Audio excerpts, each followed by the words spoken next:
ওই যে এক দিদি আছে না, যিনি শঙ্খ বাজানোর নামে ভণ্ডামি করছিলেন, তাকে আজকে শঙ্খ বাজানো দেখাচ্ছি। এই শঙ্খ নিলাম।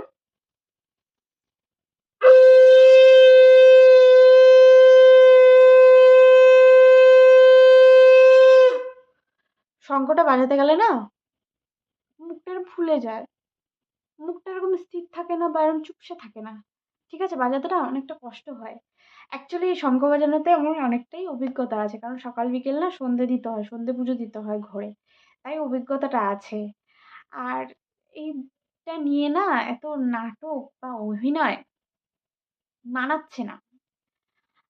সে একটা সমাজের একটা উঁচু স্তরে রয়েছে একটা মেয়ে। তাকে যেভাবে হত্যা করা হয়েছে নির্মমভাবে, আমাদের মতন সাধারণ মেয়েদের কি হতে পারে ভবিষ্যতে?